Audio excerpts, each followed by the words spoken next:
Good morning, Mr. President.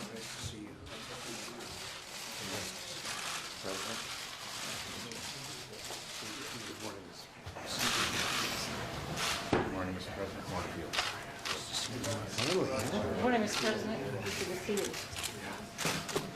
Okay, sit down, please. I'll sit.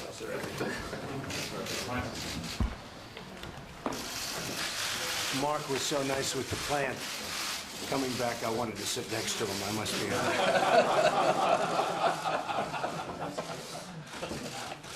Thank you very much, everybody. This is really our first official meeting. And Andrew, it's nice to have you set everything up so well, and I hear your company's doing well. Thank you, Mr. President. And I really do. I appreciate it. We'll get to know each other very well. We'll have these meetings whenever you need them, actually, but I would say every quarter, perhaps. You could say monthly, but then all of a sudden, monthly becomes repetitive, as we know. It sounds good, but then you have to do it, and it's like, gets a little repetitive. But I would say probably on a quarterly basis. You are great people.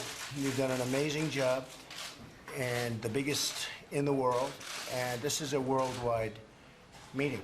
And what we want to do is bring manufacturing back to our country. Vice President Pence, good morning, is very much involved with me on that. It's one of my most important subjects. It's what the people wanted. It's one of the reasons I'm sitting here instead of somebody else sitting here. And I think it's something I'm good at. We've already had a big impact. And I want to thank Mark and Ford because you've been great. I think Marilyn is going to be terrific. We're going to find out soon, right? That's Lockheed Martin. And I think we're going to have a tremendous amount of business coming back. If you read today's papers, you'll see what's happening with 4 or 5 different companies that announced that they feel much differently. Foxconn is going to spend a tremendous amount of money on building a massive plant, and probably more than one. So that's what we want. We want people, we want to start making our products again. We don't want to bring them in, we want to make them here. And that doesn't mean we don't trade, because we do trade. But we want to make our products here. And if you look at some of the original great people that ran this country, you will see that they felt very strongly about that. Gonna make your products. And we're going to start making our products again. And there'll be advantages to companies that do indeed make their products here. So we've seen it. It's going to be a wave. You watch, it's going to be a wave. And I've always said, by the time you put them in these massive ships or airplanes and fly them, and I think it's going to be cheaper. Now, what we're doing is we are going to be cutting taxes massively for both the middle class and for companies, and that's massively. We're trying to get it down to anywhere from 15 to 20%, and it's now 35%, but it's probably more 38% than it is 35, wouldn't you say? That's a big thing. A bigger thing, and that surprised me, is the fact that we're going to be cutting regulation massively. Now, we're going to have regulation, and it'll be just as strong and just as good and just as protective of the people as the regulation we have right now. The problem with the regulation that we have right now is that you can't do anything. I have people that tell me they have more people working on regulations than they have doing product, and it's out of control. It's gotten out of control. I'm a big person when it comes to the environment. I've received awards on the environment, but some of that stuff makes it impossible to get anything built. It takes years and years. You can look at some examples. I read one recently where a man's been trying to build a factory for many, many years, and his vote was going to be fairly soon, and he gave up because he wasn't going to win the vote. Spent millions and millions of dollars, actually ruined his life. And we can't have that. So when somebody wants to put up a factory, it's going to be expedited. And you have to go through the process, but it's going to be expedited. And we're going to take care of the environment. We're going to take care of safety and all of the other things we have to take care of. But you're going to get such great service. There will be no country that's going to be faster, better, more fair, and at the same time, protecting the people of the country, whether it's safety or so many other reasons where regulations are good. We think we can cut regulations by 75%, maybe more, but by 75%. Have, in a certain way, better protections. But when you want to expand your plant, or when Mark wants to come in and build a big, massive plant, or when Dell wants to come in and do something monstrous and special, you're going to have your approvals really fast. Thank you, sir. And the one thing that surprised me, and then I want to hear what you have to say, but the one thing that surprised me in going around and meeting with a lot of the people at this table and meeting with a lot of the small business owners, if I gave them a choice of this massive tax decrease that we're giving for business, for everybody, but for business, or the cutting down of regulation, if I took a vote, I think the regulation wins 100%. Now, in one case, it's hard dollars, and in the other case, it's regulation.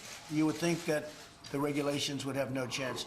I've never seen anything like it. Virtually everybody is happier with regulation than even cutting the taxes. So the regulations are going to be cut massively, and the taxes are going to be cut way down. So you're going to have now incentive to build. The one thing I do have to warn you about, when you have a company here, you have a plant here, it's going to be in Indiana, or it's in Ohio, or it's in Michigan, or it's in North Carolina, or Pennsylvania, anywhere in this country. When you decide to close it, and you no longer will have a real reason because your taxes are going to be lower. And by the way, if you go to another state, that's it. That's great. If you can go from Ohio to Indiana, or from Indiana to Ohio, that's fine. So you have 50 great, wonderful governors to negotiate with. So it's not like we're taking away competition. But if you go to another country and you decide that you're going to close and get rid of 2,000 people or 5,000 people, I tell you, United Technologies was an example with Carrier, and I got involved, 2 years after they announced. So, in all fairness, that was tough, but United Technologies was terrific, and they brought back many of those jobs. But if that happens, we are going to be imposing a very major border tax on the product when it comes in, which I think is fair, So a company that wants to fire all of its people in the United States and build some factory someplace else, and then thinks that that product is going to just flow across the border into the United States, that's not going to happen. They're going to have a tax to pay, a border tax, a substantial border tax.